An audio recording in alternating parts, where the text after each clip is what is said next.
오늘 주신 하나님의 말씀은 구약 성경 신명기 8장 14절에서 16절 말씀입니다.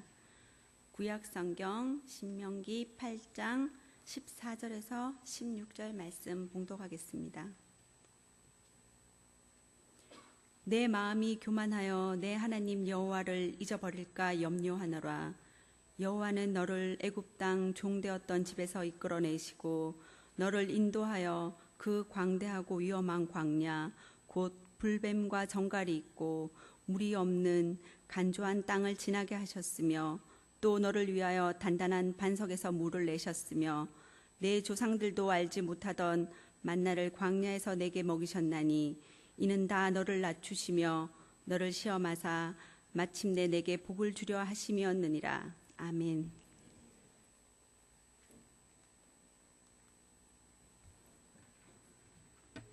찬양대의 찬양을 하나님께 올려드린 후 이강근 목사님께서 이스라엘과 하나님이라는 제목으로 하나님 말씀을 전해주시겠습니다.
이스라엘 성지연구소의 소장이시고 히브리 대학 교수이신 이강근 목사님 나오실 때 우리 박수로 환영하겠습니다.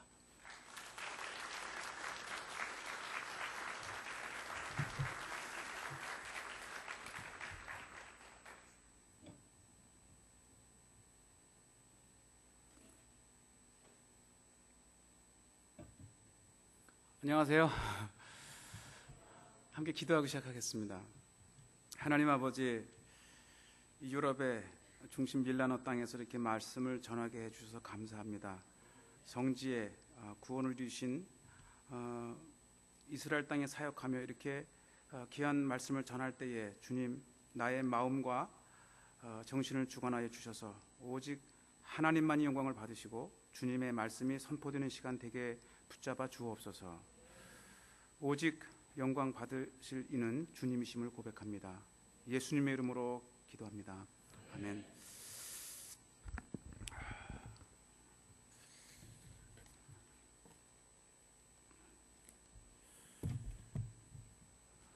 제가 단에 올라와서 이렇게 생각을 해보니까 제가 이스라엘에 한 20여 년 넘게 살면서 처음 유럽 땅에 온 것 같아요.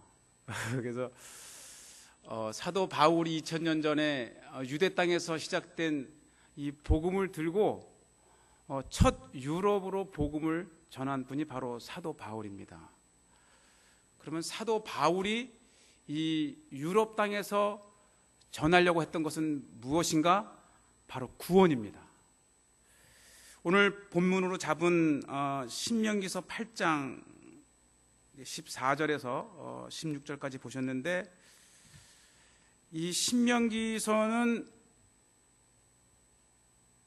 이스라엘 백성들이 이 광야 40년을 지나서 하나님께서 허락하신 약속의 땅에 들어오기 직전 40년을 이 이스라엘인들을 이끌었던 모세는 가나안 땅에 들어가지 못하고 너는 내가 바라보는 이 느보산, 이 모압 땅에서 색을 마치리라.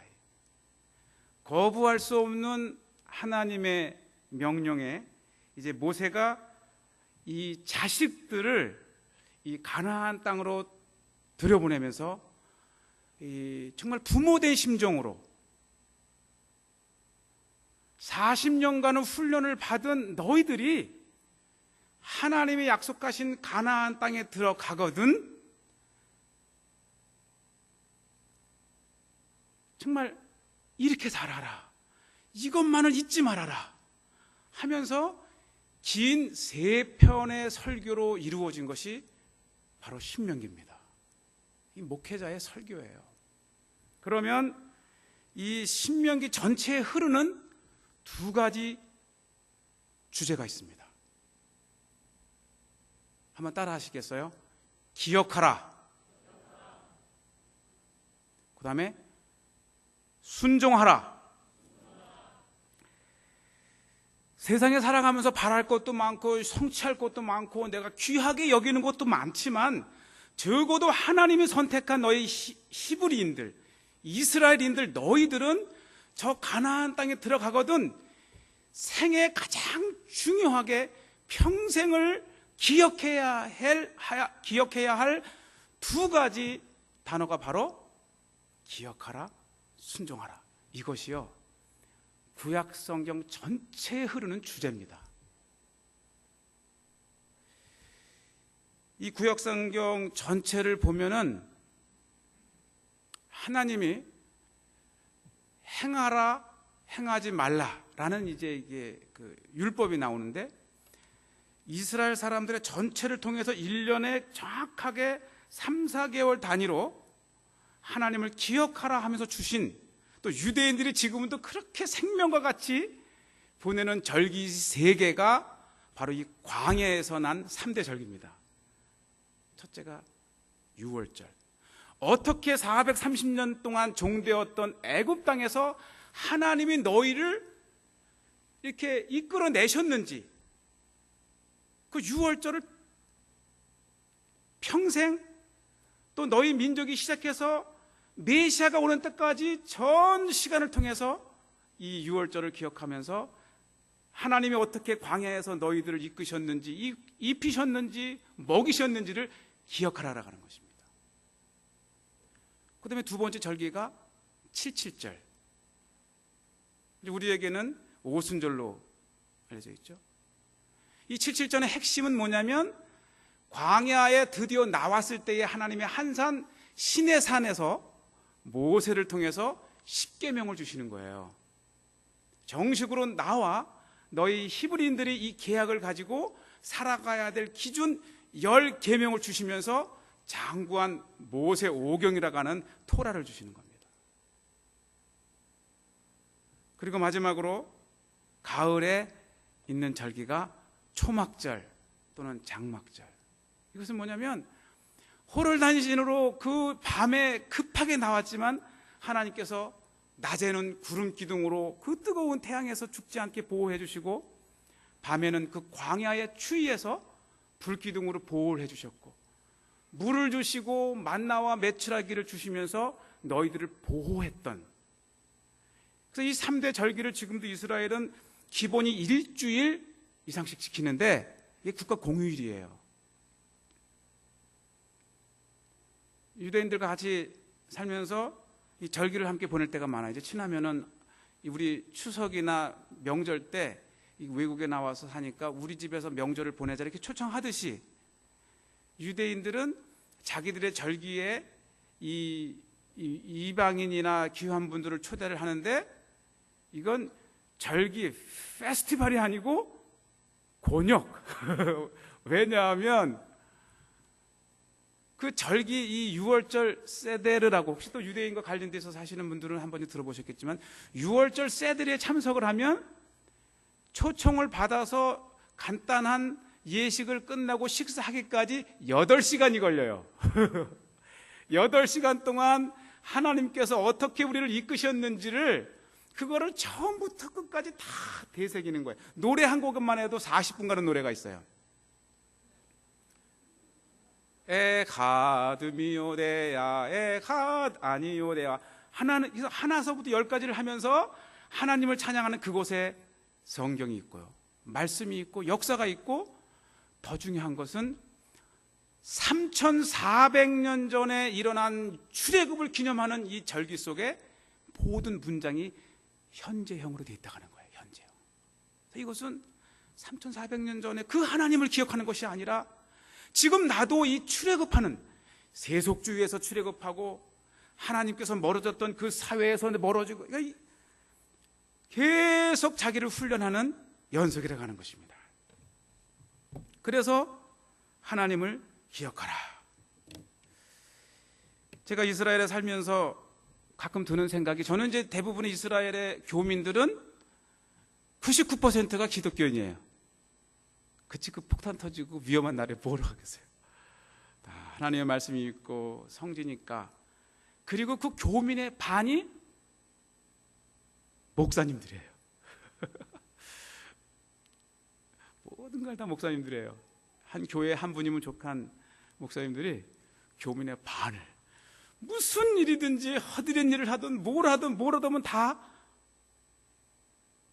너도 목사, 나도 목사. 그래서 이스라엘에서는 아주 희한한 일이 많이 벌어져요. 목사님들의 세계니까. 제가 예를 들어서 한인회장을 하잖아요. 목사도, 회장도 목사, 총무도 목사, 부회장도 목사, 서기회계도 목사, 심부름 시켜도 목사님 다녀오세요. 그래서 거기만의 또 독특한 분위기가 있는데 이것은 비밀. 저는 이제 그래서 이스라엘에 오시는 대부분의 사람들은 성경을 배우기 위해서 오시는 거예요. 사실 이 뒷얘기가 많지만은 이스라엘에 유학을 하시는 분은 제정신이 아니고서는 그 폭탄 펑펑 터지고 테러 나고 늘 대사관에서 공지사항은 유대인 모이는 곳에 가지 마세요. 대중교통 이용하지 마세요.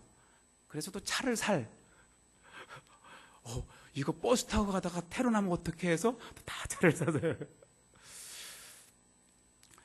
근데 저는 다른 모든 분들 99명과 더불어 반대로 저는 이제 현대사를 공부를 했어요. 이스라엘에서 현대 정치를 공부를 하면서 저의 관심은 지금 살아가는 이스라엘, 하나님께서 과거에 선택하시고 부르셨던 그 이스라엘, 하나님이 지대한 관심을 가지고 교통하셨고 그 내용이 바로 성경 아닙니까? 그럼 2000년간의 방랑 생활을 마치고 다시 돌아온 지금 이 이스라엘은 과연 하나님과 어떤 관계에 있는가? 이게 지금 저게 아주 풀어야 되는 숙제입니다. 일반 국가와 같이 1948년에 독립한 이스라엘, 하필이면 우리나라 1948년하고 똑같아요. 그래서 우리는 친구, 동갑내기예요. 그래서 이스라엘과 한국은 또 다른 측면에서도 그 당시에는 신생국 같은 유엔에 등록된 국가로 아주 나름대로 또 외교적 친밀감이 있습니다. 자, 그러면 하나님께서 지금 이스라엘을 어떻게 보시는가? 이스라엘을 1948년에 독립한 평범한 나라로 보기에는 너무나도 달라요. 그 이스라엘 내에 한 650만 남짓 살아가는 이 유대인의 나라 이스라엘, 또 전 세계에 흩어져 있는 유대인까지 다 합쳐도 1500만, 세계로 보면 0.2%밖에 안 됩니다. 그 유대인이. 그렇게 또 아시는 분은 유대인, 주이시하지만 그 인구를 몰아넣고 보면 국가라고 해도 우리 서울시 인구의 반밖에 안 돼요. 이스라엘 사는. 그런데 이미 유럽에 사셔서 다 아시는 분들도 아시겠지만 이게 평범한 줄 알아요. 유대인 하면 뭔가가 두각이 있어요. 밀라노는 음악의 도시라서 보면 유럽에도 음악하면 주이시 뮤지션들이 얼마나 많은지 몰라요. 아트, 예술을 하면 또 예술에, 또 이 밀라노가 유럽 금융의 중심지라 그러는데 또 금융하면, 제가 있는 히브리 대학교가 1926년도에 이 로스차일드 은행가가 기부를 해서 세워진 학교예요. 그와 손을 잡은 사람이 아인슈타인. 그래서 아인슈타인과 노벨상, 이 로스차일드가 함께 세운 학교. 잘 모르시겠지만 매년 이 히브리 대학교에서 노벨상이 나오는 명문이에요. 손쉽게 교정해서 10월 달이 되면 노벨상이 발표가 되고, 히브리대 출신이든 히브리대에 와서 가르치든 또 개경교수로 왔던 몰았던 히브리대에서 작지만 우리끼리 노벨상을 자축하는 세레머니를 거의 매년 합니다. 인류의 중요한 그 철학적 이론, 민주주의를 창안한 것도 유대인이고, 또 반대편에 서 있는 공산주의를 만든 것도 유대인이고, 그래서 우리는 인류를 살아가면서 유대인의 영향권에서 벗어날 수 없는, 이것이 긍정적이든 부정적이든, 우리 히브리 대학교 이 초창기에 교수를 지냈던 마틴 부버라고 하는 유대인 학자, 교육학자고 히브리대에서 평생을 교편을 잡으셨는데, 이분이 주이시 프라블렘이라는 책을 이미 썼어요. 이게 고마우면서도 뛰어나면 배타적이 되면서 왕따를 당하고, 또 마녀사냥처럼 유대인들이 희생을 당하기도 하면서, 또 지금 어떤 한편에서는 끊임없이 유대인들이 말결하는 에디슨이라든지 수많은 이름만 대도 알 수 있는 많은 분들이 인류에 기여를 하고, 그래서 마틴 부버는 이 주이시 프로블럼은 과연 뭐냐, 긍정적인 것이냐 부정적인 것이냐, 결국은 유대인은 평범한 민족이 아니라는 것입니다. 제가 이번 주에 이 밀라노에 오니까 이 팔라초 클라레치 궁에서 창조경제 포럼을 하더라고요. 이거 이스라엘 거예요. 지난 박근혜 정부 시작하면서 내건 기치가 창조 경제의 룰 모델을 이스라엘로 한 거예요. 저도 한국에 있다, 이스라엘에 있다 한국에 가면은 방송국의 발각만 되면 창조 경제의 그 원인, 이유, 이거에 대해서 좌담을 많이 나갑니다. 하다못해 이 고고학을 전공하고 간 이제 그 분도 창조 경제를 대통령이 외치니까 이미 미래창조과학부라고 하는 것 자체가 이스라엘 룰모델이에요. 이스라엘의 스타트업 스테이트라고 하는 책을 쓴 그 이제 번역한 분인데, 그 번역한 책이 21세기 어떻게 이스라엘이 세계 국가 경쟁력에서 저렇게 강력할 수 있을 걸 해서, 그 책을 사울 싱어라고 하는 사람이 쓴 책을 윤종록 씨는 2005년에 한번 왔다가 그 책을 후에 발견하고 번역을 했다가 대박 터졌어요.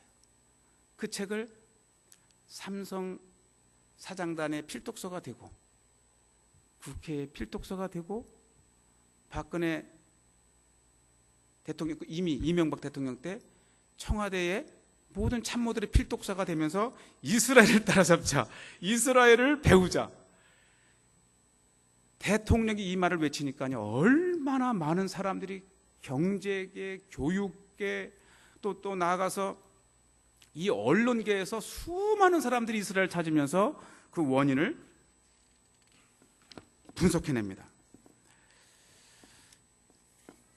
예를 들어서 저도 이 UBS를 가지고 다니는데, 아마 컴퓨터를 하시는 분 치고 UBS 이거 하나씩 있으시죠? 이게 2000년도에 한 유대인이 미국에 출장을 프레젠테이션을 갔는데, 하필이면 귀한 브리핑 자료를 그 컴퓨터에 놓는데 그 노트북에 고장이 나가지고 발표를 못했대요.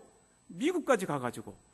그래서 이 불편함을, 야, 이 자료는 파일 하나인데 내가 컴퓨터가 없다고 해서 이것이 가동이 안 된다는 건 말도 안 된다. 이렇게 하면서 마침내 요거를 만들어낸 거예요. 샌디스크. 지금은 뭐 세계적인 재벌이죠. 수천억 개를 팔아요. 이렇듯 뭔가 이 이스라엘의 창조 경제 모델은 뭐냐면 굴뚝 없는 회사, 블루오션, 사람들이 생각하지 못했던 그 새로운 것들을 창조해서 세계 경제를 잡는 거예요. 우리 이스라엘에도 우리 LG 연구소, 삼성 연구소 다 와 있어요. 전 세계에서 없는 연구소가 없을 정도로 IBM, 인텔, 뭐냐면 이스라엘의 유대인들에게서 아이디어를 가져가게 되는 거예요. 그래서 나온 것이 뭐냐면 창조 경제. 인구 700만 가지고 내수시장도 발달하기 힘든 저 이스라엘이 전 세계를 상대로 왕성하게 국가 경쟁력을 유지하는 것은 창조 경제. 그래서 나온 것이 뭐냐면 창조 교육. 그러면 이스라엘의 창조적 그 뿌리는 무엇이냐? 요거를 알고 싶어 하는데 이 답이 쉽게 나오면 얼마나 좋겠어요. 저는 지난 1년 동안 한국의 수많은 언론과 이 기관에 찾아가면서 그분들에게 하는 말이 있습니다. 이스라엘의 지금의 현상은 요 시스템을 그대로 베낀다고 해서 박근혜 정부 5년 동안에 우리가 창조국가가 될 수가 없다. 지금 이스라엘의 이 표면적인 것은 그들의 뿌리 깊은 방랑의 역사, 전 세계에서 어느 나라에서도 환영받지 못한 고난의 민족, 하나님을 생명과 같이 섬기는 신앙, 이 세 가지를 제가 당당하게 일반 방송에 나가서도 얘기를 합니다. 아마 경제계에 좀 아시는 분들은 아시겠지만 들어본 적이 있을 텐데 이스라엘의 저 창조 경제의 그 룰 모델을 한마디로 한 단어가 있는데 그것이 한번 따라 하시겠어요? 후츠파. 그래서 이 미래 창조 경제를 이끌어가는 수장이라고 할 수 있는 창조경제과학부의 그 윤종록 차관이 후츠파 정신으로 일어나자. 근데 제가 이 넌센스라고 했어요. 이게 이스라엘에서 살다 보면은 이 후츠파가 우리에게는 무슨 말이냐면은 건방진 이래요. 그래서 내가 대사님이나 오시면 아니 우리가 후츠파 정신을 일어나자, 건방진 정신을 일어나자. 그러면 이스라엘 사람들이 얼마나 우리를 우습게 부르냐. 그런데 그 부정적인 단어 같지만은 이스라엘에게는 건방짐을 넘어서는 당당함이 있는데 그게 어디에 있느냐? 바로 신앙에서 나오는 거예요.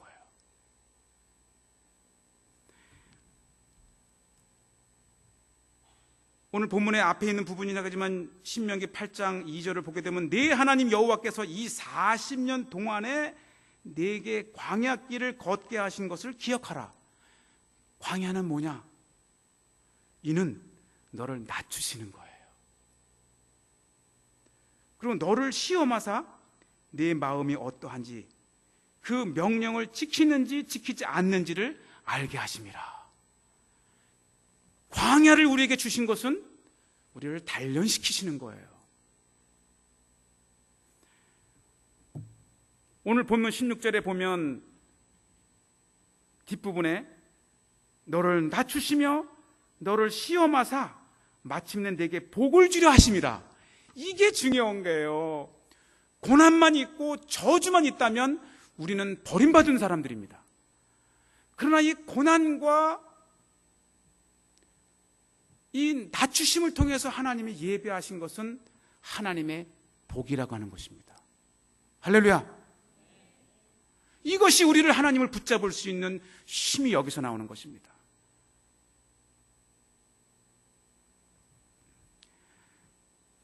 이스라엘을 비행기를 타고 들어가시게 되면 재미있는 현상을 하나 보시게 되는데 이스라엘 비행기가 도착을 해서 텔아비브 공항에 딱 도착을 하면 막 박수를 쳐요. 아마 경험하신 분도 있으실 거예요. 2000년 동안 나라 없이 방랑하던 우리에게 이 땅을 주셔서, 이 땅은 어떤 땅입니까? 족장 아브라함에게, 믿음의 조상 아브라함에게 내가 너와 네 자손이 이 땅을 주리라는 약속의 땅 아닙니까? 그 땅을 밟았을 때 땅에 히스를 하고 감격해 합니다. 그래서 우리가 잠시 비즈니스나 여행이나 이걸로 해서 이 텔아비브 이스라엘 땅에 도착하는 거라고 하는 거 타고 유대인들이 수천 년의 역사 속에서 바랐던 이 땅에 도착하는 그것은 강도가 달라요. 매 순간 박수를 치면 그거를 이해를 합니다. 저는 이해를 해요. 그런데 이번에 지난 화요일 날 이지스를 타고 텔아비브 항을 타고 거기가 다 유대인들이잖아요. 왁짝지껄하고 유대인들의 특징은 몇 가지가, 첫째는 시끄러워요. 잠시도 전화세가 이 지구상에서 가장 많이 나오는 나라가 유대인들. 그리고 두 번째 특징은 떠들지 않으면 항상 뭔가를 읽고 있어요. 책을 읽어요. 세계에서 1인 독서량이 가장 많은 나라가 유대인입니다. 그래서 유대인들이 한 80%는 되겠구나. 그래서 이제 우리끼리 이렇게 왔는데 공항에 도착하자마자 박수를 막 치는 거예요. 그래서 제가 순간적으로 촌스럽게 성지단인데, 그랬더니 우리 집사람이 기도하고 탔을 거야 하는 순간에 팍 오는 거예요. 우리의 생애 매 순간 하나님을 의뢰할 수 있습니까? 매 순간 당연하게 진행되는 일일지라도 그 순간의 초점을 잠시 찍어서 하나님께 기도할 수 있습니까? 세상에 비행기 가다 떨어지는 경우가 수백만 분의 1이 있고 있는데 당연히 날아가죠. 비행기 타시면 약간의 긴장감은 있지만 이거 떨어질 수도 있어, 이거 생각하는 사람 드물어요. 그거 불안이지. 그러나 액션이 있습니까, 여러분들? 하나님, 이 비행기가 오늘 이렇게 해서 나의 조국 서울에 도착할 때까지 우리를 지켜주시고, 이거 기도하는 사람이 있어요? 기장을 믿으니까. 그러나 유대인의 이 작은 거지만 이것이 하나님을 신뢰하는 겁니다. 엄청난 것을 놓고 기도하는 것이 아니라 내 매일의 삶 속에서 하나님을 의뢰하고 하나님, 이방인들은 당연하다고 생각하는 것이지만 그래도 나에게 있어서는 하나님께 기도하고 매일 유대인들은 시몬 에스레 18가지의 기도가 있어요. 꼭 시몬 에스레 한글로 쳐서 보세요. 유대인들은 아침에 눈을 뜨면서 하나님 아버지, 간밤에 나의 영혼을 데려가지 않으시고 나에게 영혼을 돌려주셔서 감사합니다. 침대에 일어나면서 하나님, 나에게 건강을 주셔서 이 침대에 일어나게 해주셔서 감사합니다. 하나님, 오늘도 나에게 이 아침밥을 먹게 해주셔서 감사합니다. 첫 과일이 나오면 당연히 슈퍼에 가면 사시사서 할 수 있는 것이지만 하나님, 이 좋은 절기철에 따라 이 아름다운 포도를 내게 주셔서 감사합니다. 오늘도 운전하고 가면서 나의 안전을 지켜주시옵소서. 오늘 내가 만나는 사람을 통해서 보십시오. 18개의 기도를 매일 한다고 하는 것은 매일 매 순간 하나님을 의뢰한다고 하는 것입니다. 거기에서 순종이 나오는 거예요. 순종은 큰 일에서 하나님, 나에게 이 병을 고쳐주시면, 하나님 이 사업에 내가 이거 입찰만 하게 해주시면 하나님, 내가 주님을 평생 잊지 않고 섬기겠습니다. 이 힘은 가장 작은 곳에서부터 나옵니다.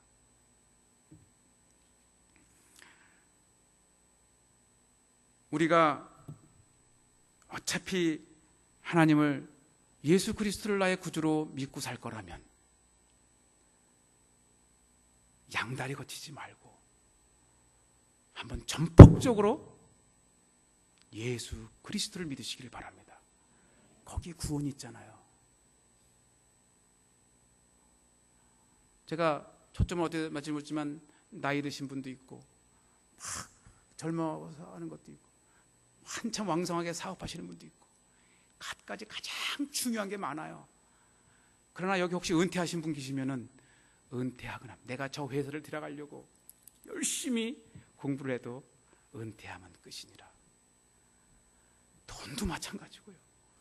인생 끝에 가서 가장 귀한 것은, 내가 인생을 마감하면서 마지막 하나 가져갈 수 있는 것은 예수님의 믿음입니다. 그거 하나 가지고 하는 거 아니에요? 아닙니까? 제가 얼마 전에 죄송합니다. 살아계신 분 얘기를 해서 이건희 회장께서 이렇게 심장마비로 했는데 지금 깨어나신지 안 깨어나신지 모르지만 72세밖에 안 되셨는데 순간에 끝난다는 생각을 가지면서 그래, 저도 조금 심근경색이 옛날에 징조가 있어서 늘 저것을 교훈 삼아 삽니다. 이제는 나이 50이 넘어가면서 언제 나도 저렇게 갑자기 해서 항상 애들을 데리고 다니는 것은 앰뷸런스 번호 꼭 알려주고 진짜로요. 믿을 거만 믿을 사람은 부인밖에 없어요. 아이들도 시집 가게 되면 받고 마지막까지 지금 50 좀 넘은 나이도 이런데 내가 만약에 갑자기 넘어지거나 앰뷸런스 불어줄 사람은 부인밖에 없느니라. 이 모든 것을 극복할 수 있는 힘은 예수님에 대한 믿음입니다. 여러분, 하나님이 우리를 향하신 그 역사를 기억하시기 바랍니다. 그리고 신앙 안에서 절대 순종하십시오. 이것이 하나님을 섬기는, 하나님이 기뻐하는, 그리고 여러분들을 부르셔서 축복해 주시는 하나님의 놀라운 계획이십니다. 하나님 아버지, 오늘도 하나님께 말씀을 통해서 다시 한번 우리의 신앙을 고백하게 하시고 예수 그리스도를 통해서 우리에게 행하신 구원의 능력을 믿게 도와주시고 또 평생 순종하며 살아가는 저희들이 되게 도와주옵소서. 예수님의 이름으로 기도하옵나이다.